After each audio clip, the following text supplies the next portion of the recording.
For this lecture, I would like you to be able to compare and contrast the anatomy and function of the sympathetic versus the sympathetic nervous system, including examples of when these two systems work together and in opposition. Also, you must know the neurotransmitters used at both the pre and post ganglion.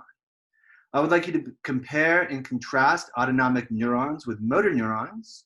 I'd also like you to be able to compare and contrast the role of the autonomic nervous system in aggression, and also be able to identify how systemic brain levels of primary neurotransmitters relate to aggression, a topic that we'll come back to again, but I wanted to go ahead and jump into a little already. The autonomic nervous system is called autonomic because we have little control over it. There are two main flavors of the autonomic nervous system, the sympathetic and parasympathetic.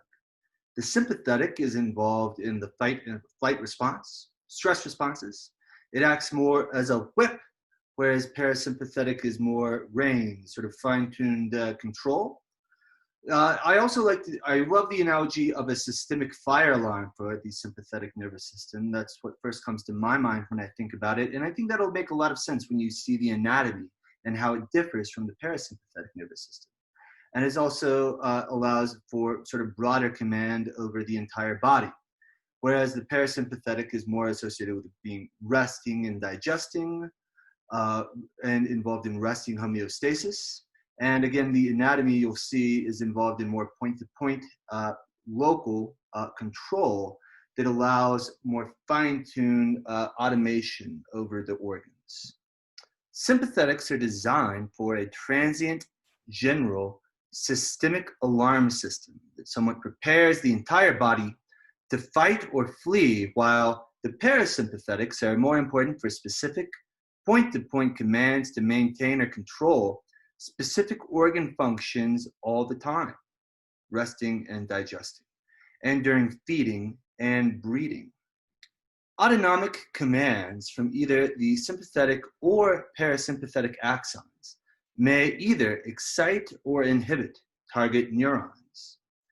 The two divisions may work together or in opposition, and I would like you to be able to give examples of each.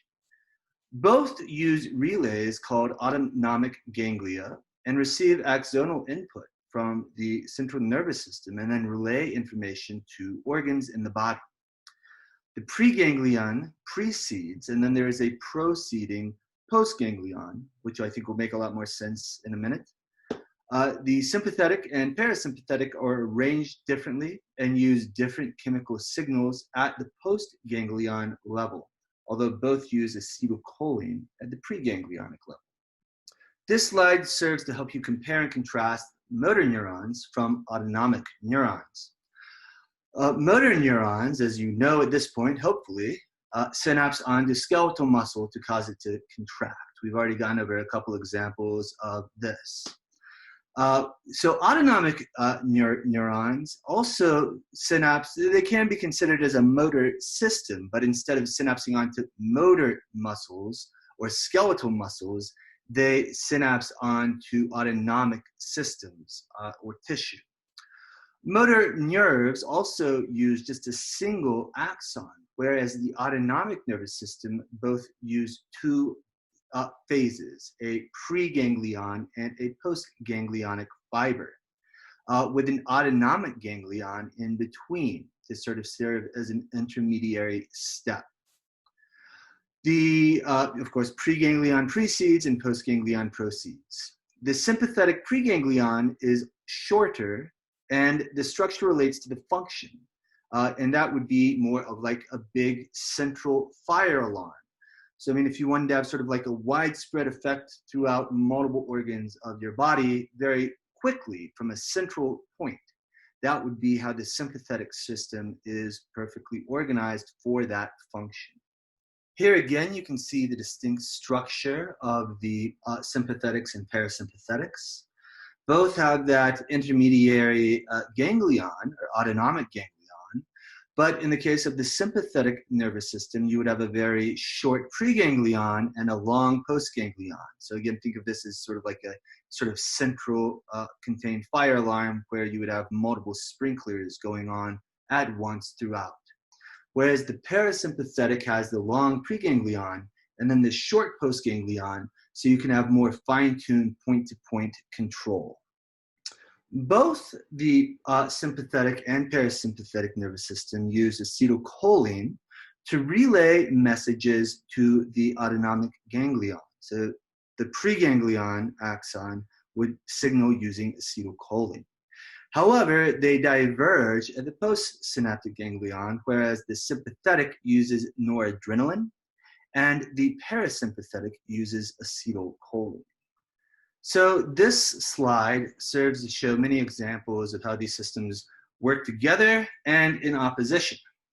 I'll just give you a couple of examples that I see here that stand out to me. One would be of the two working in opposition. This would involve respiration.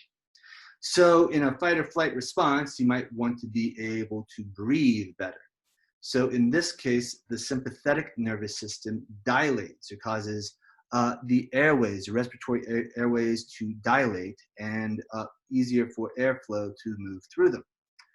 By contrast, the parasympathetic nervous system would cause those same respiratory bronchioles and bronchi to constrict, making it less taxing. You're sort of saving everything, slowing down. Now, I think one of my most interesting examples of the two working together involves the male sex organ.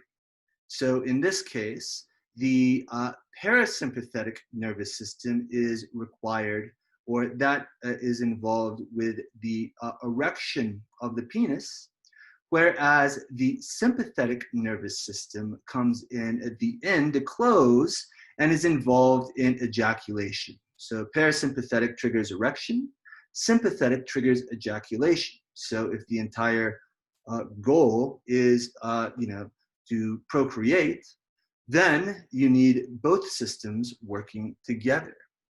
Sympathetics are designed for a transient, general, systemic alarm to prepare the whole body to fight or flee danger, while the parasympathetics are important for more specific point-to-point commands to maintain or control specific organ function all the time, rest and digest, and during feeding and breeding. Again, this is just sort of to re-emphasize this after seeing the anatomy. And seeing the anatomy and the function together, I think, make all of this much easier to understand and sensible. So what happens when it goes wrong? The autonomic dysfunction or autonomic disruption is thought to contribute to cardiac disease, emotional swings, and certain forms of aggression. Affective violence is defensive in nature.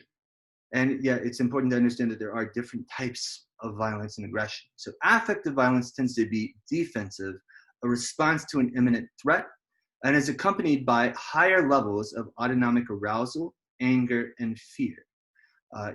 Fight or flight scenario. In contrast, predatory violence tends to be offensive in nature, where you're the attacker, the aggressor, sort of a cold-blooded psychopathic killer, if you will, Dexter. This would be an attack behavior is typically planned, purposeful, and emotionless, with minimal levels of autonomic arousal.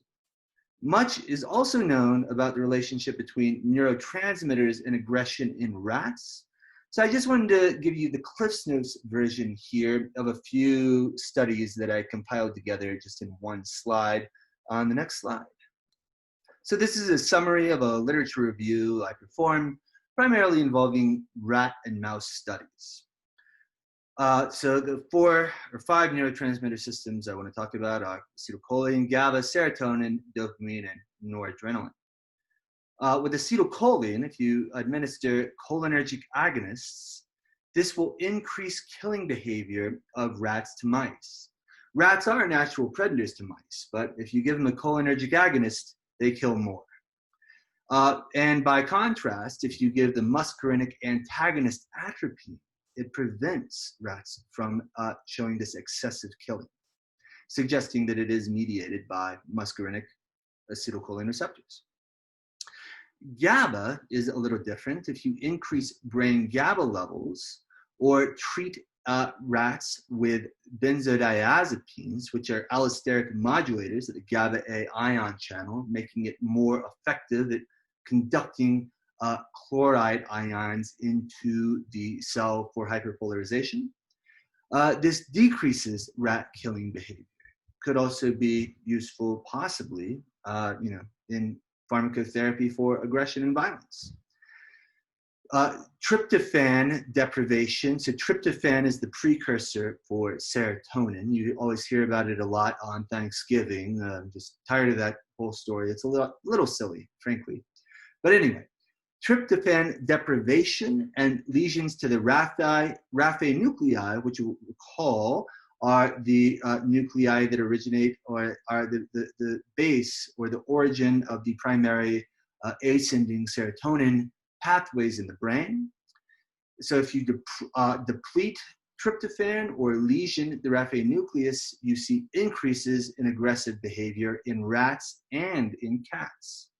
In addition, if you electrically stimulate the raphe nuclei, this decreases aggressive behavior, suggesting that increased serotonin might reduce aggression. Also could be some effect there with SSRIs. But anyway, now dopamine and noradrenaline have similar effects. These are both monoamines. Dopamine, when by contrast, serotonin is technically an indolamine, but sort of splitting hairs there. But dopamine and noradrenaline are similar in that if you increase their brain levels of either, it increases aggression in rats.